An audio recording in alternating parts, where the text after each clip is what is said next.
if you stuck to your rules and you took one trade a day, would you be profitable trading? My name is Chris, and I'm going to be making a new series, a new channel, whatever, where I document my journey in becoming profitable. I've been trading for 2 years, made a few $1,000s through payouts on prop firms. I am not consistently profitable yet, and I still work a job, and I'm hoping to fix that. And I'm going to document the journey here because at the first part of my journey, the first 2 years, I really didn't document much because I'm like ashamed of losing.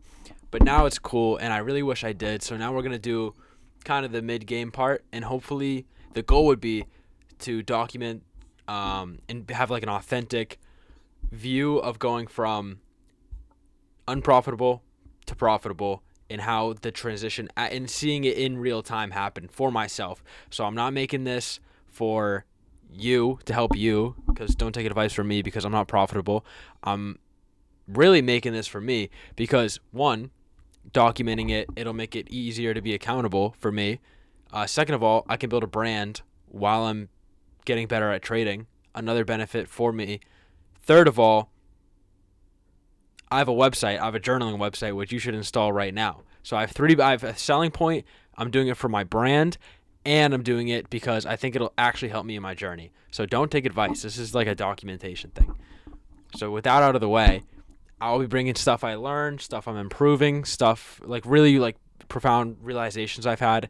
I'll bring it here. Only quality content. I'm not trying to post daily. Just like if I find something super beneficial, I'll bring it here. Or like one of those like wow where it just clicks, I'll bring it here. Every time I make money, I'll explain it here. So this is in the self-interest. That's the intro, whatever. The two topics I was going to talk about today and stuff that's helped me with my trading recently is one is getting side hobbies. So I got into cycling, swimming, running. I've been in the gym, but I'm still in the gym working. I'm building this website thing. I'm trying to make more content, right? So I'm trying to make all these side hobbies that are still like building discipline, ambitious, and it's still like useful, right? Still trying to get like useful hobbies. But I'm trying to get hobbies outside of my trading because I have a very obsessive personality. I'm very ambitious, very obsessive. So for me, when the only focus is to trade and, really you should be taking. I wanted to make this channel not it's like specific strategy based. You know what I mean? So like people that are trading order flow, ICT, this or that, like they can all kind of like come to the same table and listen to this without being like, I won't bring up for value gaps or anything. But I think in general, for the most part, a lot of people are over trading and they struggle with this over trading, which I struggle with as well, which comes from, for me, just an obsession. It's not even really about the money. It is a bit, honestly, but a lot of it is just pure, just like, I need to get this. I can't be wrong. Like, I need to be right. I need to be right. I need to get better. I need to do more. I need to stay on charts longer. I gotta, you know what? It's like, and really, I just gotta chill. So, what I wanted to share here is that adding all these side hobbies in, it's really taking away time from my trading, so I can't sit here all morning and stare at charts. I can't sit here all night and look at charts. I can't watch videos on trading all the time because I don't have the time and I don't have the will because I have so many more passions in my life that I can go out and I can try to achieve. You understand? So that's the first piece of advice that's helped me a lot because now my trading frequency has gone down to one, maybe two trades, which has always been the plan, but it happens to be 10. Your trade plan says, oh, one trade. And then you sit there and take 10 trades back to back. So that's the problem that this has helped. So I wanted to share that with you guys. Very beneficial. Get a lot more hobbies. Reading, guitar, sports, side hustle, content, whatever. Something else you can pour your passion into. I can cycle, run, swim, and cook and get the macros and do that all day. I can do it all day, right?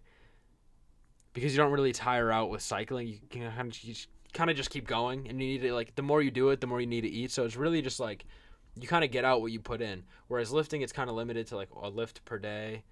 Then you eat your food, and then it's kind of like, lifting I don't think is a good option. Endurance trading, perfect. Endurance training.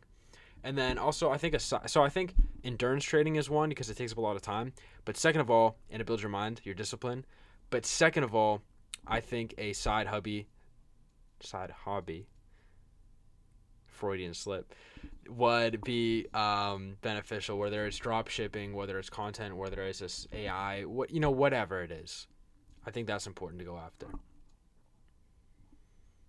And not just like to fill up your time. Like you don't want another job per se. I'm not saying that's bad, but like if you fill up your time, like you have this creative part of your brain, or like if you're an ambitious person, you have this part of your brain that you just need to like pour your passion into, and that's not going to be fulfilled with a job, right? It's going to be like an empty void. You're not going to have the time, but you're still going to have that void, right? The free time isn't the issue. The issue is you don't have something to pour your passions into. Whereas trading is one of the only careers that doesn't require that. So you kind of have to like pour it somewhere else. For me, building a journaling software, it's an AI coaching journaling software that I was going to originally build for myself. And I was like, why don't I just sell this and make money? No, I thought it could be beneficial for other people as well. And it's been a fun thing I can pour a lot of time to. I can make content around this specifically. And that's helped for me and endurance training as well. And then, so that's really just the two things. And then the other thing I wanted to share, which has helped me a lot, or what I'm planning to do, which is going to help me a lot, is just documentation. The most trading I've learned is from teaching people trading. Like teaching my friends trading. That's how you really learn the concepts. And my best streaks in trading have always been connected to when I was posting my upload, like my executions daily, my recaps daily. So documenting the whole process, and I really recommend anybody out there to also document the process of this trading thing to, hold yourself accountable, because it's so much harder to overtrade and do all these little like, oh, Asia's fine to trade. It's so hard to do all this like little bullshit when you have to upload it. If I know I have to come here and show you guys what I'm doing, the chances are I'm not going to monkey out and take 50 trades, because then you feel shame. That's like the worst human emotion that we feel. There's like a totem pole of emotions. That's like the one we like the least, right? So we can use that shaming factor, the wanting to fit in, by just conforming to our rules. And that's why I think it's so important to document. Even if you're like face shy, you don't know what to upload. It's not really about getting views and doing it perfect and being presentable. It's just about getting it out there and getting into a routine of that. So that's all I wanted to share today. MindOverMarketsAI.com in the description. Free journaling software, completely free. AI costs money, the AI coaching, but whatever. The journaling's sick. And actually, you know what? I'll show you. Let's see if I can do this. Show you the show you the trades this week. Okay.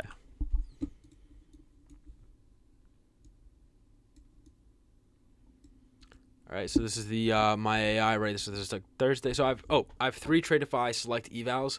So once I pass those, build a buffer, I'll be able to take daily payouts. That's why I like it. And so we took a trade here, both money, great. I took a loss here. I cut the risk by half. I'm allowed 2 trades. It was a very obvious draw, shorts. I cut the risk in half, took another trade. So basically, practically break even on the day. So win-win. 2 trading days I didn't like, so I didn't trade, right? This is like a new thing for me. I usually trade like every day, so this is really good for me. And then a break even. Yeah, so one of them, so I bought these. This is for one account, and then I just bought 2 more accounts. So now I have 3 here. So one of them is in like $1,000 profit, 2 of them no profit. So I need 3,000 for 2 of the accounts, 2,000 for one of the accounts. So I need to pass these evals. Then I'll gotta build a buffer, and then I'm able to start taking payouts, and that's kind of what I'm trying to document here, right? So I'm basically going from 3 evals to payouts in this series. So I guess I'll just leave it there. I don't really know what else to say. Good luck and good trading.